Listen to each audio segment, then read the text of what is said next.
There's a repeating historical script that has taken down every great empire. It isn't mainly invasion, rebellion, or even a single military defeat. The real killer, again and again, is financial breakdown, especially the collapse of a currency. And what's eerie is how consistently it unfolds. Rome, which dominated much of the known world for nearly 5 centuries, unraveled after its money lost value. Spain, sitting on more New World silver and gold than any power before it, still went bankrupt over and over until its global dominance evaporated. Britain, ruler of world trade for around 200 years, saw its empire shrink rapidly once the pound lost its standing. Across recorded history, major empires have followed the same chain reaction. They stretch their militaries too far, spend beyond what their economies can sustain, weaken their money through debasement or printing, trigger inflation, lose public confidence, and finally collapse. And every time, the leaders at the top believed they were the exception, that their empire was unique, that old rules didn't apply. Every time they were wrong. Now, in 2025, the United States is tracing that same arc, step by step. The only uncertainty is where we are on the timeline, early, halfway through, or approaching the end. This is the story of how empires destroy themselves through currency failure, how it happened in Rome, Spain, and Britain, and why the warning lights are flashing again today. Let's begin with Rome. For over 500 years, Rome controlled huge swaths of Europe, North Africa, and the Middle East, and at its height, governed roughly 60 million people across 3 continents. Its army was unmatched. Its roads, aqueducts, and cities stood above anything else on earth. And holding it together was a trusted currency, the denarius, accepted across the empire from Britain to Egypt. The denarius began in 211 BC as a silver coin containing about 4.5 grams of pure silver. For generations, it held stable value because the state protected its purity. When someone paid you in denarii, you knew what you were receiving. Real silver, real buying power. That trust gave Rome the financial backbone to expand, pay leg legions, and build infrastructure. But empires burned cash. Each generation pushed Rome's borders outward. Each new province required more soldiers, more forts, more roads, more officials, and eventually more money than Rome could raise. So like so many empires afterward, they chose the shortcut. They diluted the currency. Emperor Nero, 5468 AD, was the first to seriously cut the denarius's silver content. He needed funds for luxury at home and wars abroad, so he reduced the silver from full purity to about 90%. That missing 10% became profit for the state. With the same silver stock, mints could create more coins, meaning more money chasing the same goods. Inflation had begun. At first, 90% silver didn't break the system. The real damage came later. By 211 AD under Caracalla, the denarius was roughly half silver. By 265 AD under Gallienus, it dropped to around 5% silver, basically a cheap metal coin disguised with a thin wash of silver. Think about the impact. A Roman soldier in 265 AD received denarii, but their pay bought only a fraction of what it had 2 centuries earlier. The government insisted nothing had changed. The coin still carried the same name, the same imperial face, but the purchasing power had collapsed. Prices surged. A good that cost 1 denarius around 200 AD could cost 50 by 300 AD. Farmers stopped trusting coins and demanded barter. Soldiers refused service unless paid in gold or goods. Taxes became uncollectible because money was no longer money. The economic engine seized. Crucially, Rome didn't fall because an enemy was suddenly stronger. Its walls weren't breached by some unstoppable foreign wave. This was self-inflicted. The Roman state destroyed its own currency to cover spending it couldn't afford, and when the money died, the empire died with it. By 476 AD, the Western Empire collapsed, not because Rome lacked warriors, but because it couldn't pay them, couldn't run administration, couldn't keep infrastructure alive. The debased currency pulled everything down. That set the pattern. Overreach, overspending, currency weakening, inflation, loss of trust, collapse. And later empires repeated it. Jump ahead about 12 centuries to Spain in the 1500s. Spain is entering its golden era. Columbus opens the Americas. Cortez crushes the Aztecs. Pizarro topples the Incas. Suddenly, Spain controls some of the richest lands ever found. In 1545, explorers reached Cerro Rico at Potosi, modern Bolivia, the largest silver mountain in history. For a century, it produces nearly half the world's silver. Ship after ship crosses the Atlantic carrying unimaginable wealth. Spain mints this into coins, and the Spanish dollar becomes the first truly global currency used and trusted across Europe and Asia. With oceans of silver flowing in, Spain becomes the dominant superpower, holding territories across every inhabited continent. The sun never sets on Spanish rule, and then Spain destroys itself anyway. Here's the paradox of money. If everyone is flooded with more of it, no one becomes richer. Spain poured so much silver into Europe that prices exploded. What a silver coin bought in 1500 could cost 10 coins by 1600. The silver was still pure, but there was too much of it. Inflation eroded its value. Even worse, Spain didn't invest in productivity. It didn't build strong industries or innovate. It simply extracted treasure and spent it on wars, palaces, and imported luxuries. Silver rushed into Spain, then drained right back out to France, England, and the Netherlands to pay for goods Spain didn't make. By the late 1500s, Spain's monarchy was drowning in debt. Philip II, 1556-1598, inherited enormous obligations from Charles V, roughly 36 million ducats. Instead of cutting spending, Philip doubled down, borrowing heavily while waging wars against the Ottomans, against Dutch rebels, against England. When the bills became impossible, he defaulted. The first bankruptcy came in 1557, then another in 1560, then 1575, then 1596, 4 defaults in 40 years. Despite controlling half of global silver output, Spain couldn't pay its creditors. Each default shattered trust. Lenders demanded brutal interest or refused to lend. The crown responded by debasing coinage further and introducing copper money meant to equal silver. Nobody accepted the fiction. Confidence cracked. By the 1600s, Spain was sliding into irreversible decline. Armies couldn't be sustained. Colonies loosened their ties. After the 30 Years' War ended in 1648 with the Peace of Westphalia, Spain's global era was effectively over. By 1700, the empire was a shadow. The pattern had repeated. Huge wealth inflow, reckless spending, spiraling debt, currency inflation, defaults, loss of trust, collapse. Spain proved that even unmatched resources can't rescue an empire from fiscal ruin. Now to Britain, the longest-lasting, widest-stretching empire of them all.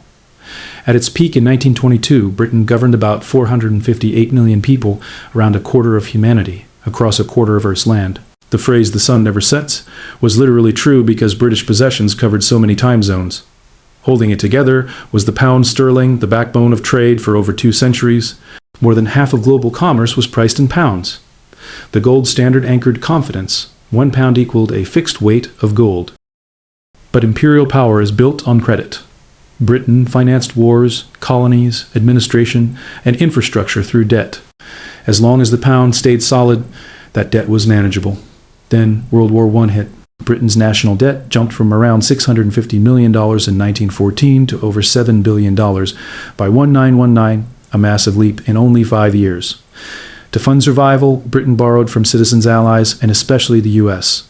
It also suspended gold convertibility in 1914, printing money to keep fighting. The pound became fiat, backed only by trust. After the war, Britain tried to restore old glory. In 1925, Winston Churchill put the pound back on gold at the pre-war rate. Disaster. The currency was too strong, exports collapsed, unemployment rose, and Britain had to keep high interest rates to defend the pound, choking growth. By 1931, Britain was forced off gold again, permanently. Confidence cracked further. World War II finished the job. Britain entered already indebted. The war took everything. By 1945, debt was roughly 270% of GDP. Cities were broken, production weakened, and Britain owed enormous sums to America. In 1944, the Bretton Woods system formally replaced the pound with the US dollar as the world's main reserve currency. Britain fought to hold on, but it lacked the gold and economic strength to justify a reserve status. What followed was a slow fall. A 1947 attempt at convertibility collapsed in weeks. The pound was devalued by about 30% in 1949, then again in 1967. Each drop wiped savings and announced to the world that Britain was no longer top tier. Meanwhile, decolonization sped up. India in 1947, Egypt nationalizing Suez in 1956, and more after that. Not because Britain was militarily conquered, but because it couldn't afford the empire anymore. By the 1970s, inflation soared near 25%, and Britain had to seek IMF help. The pound had gone from world anchor to warning sign. The pattern repeated: war debt, currency weakening, loss of reserve status, devaluations, inflation, imperial collapse. Which brings us to today. The United States is the current dominant empire, and the dollar is the current reserve currency.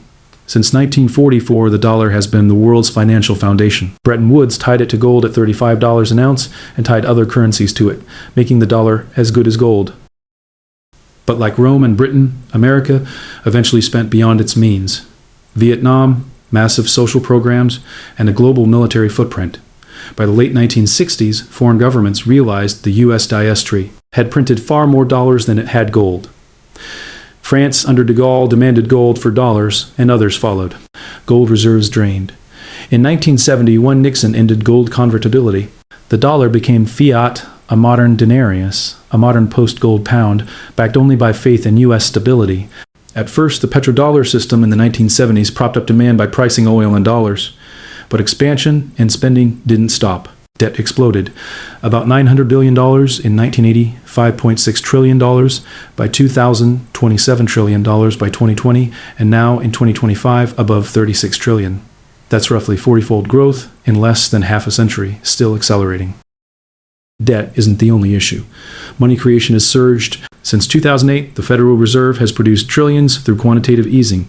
During COVID alone, more than $4 trillion was created in 2 years, more than in much of the prior century. As with every empire, officials insisted inflation wouldn't follow, that modern theory had solved old limits. It hadn't. Inflation peaked around 9% in 2022, and everyday costs for food, housing, and healthcare rose far more than people were told. The debasement began slowly, but history shows it speeds up. Meanwhile, like Britain before, the U.S. is gradually losing reserve currency dominance. Around 2000, roughly 70% of global reserves were held in dollars. Today, it's closer to 58% and trending down. BRICS countries are building alternatives. Trading more in local currencies, creating new settlement systems, stockpiling gold, and reducing exposure to the dollar. Central banks worldwide are diversifying. The world is preparing for a post-dollar landscape just as it once prepared for a post-pound world. And the most dangerous parallel is military overextension. Rome bled itself defending endless borders. The U.S. maintains close to 800 bases across more than 70 countries. Defense spending is above $800 billion a year. The Iraq and Afghanistan wars alone cost around $8 trillion. Empire is costly, and the bill is being paid with borrowing and money creation.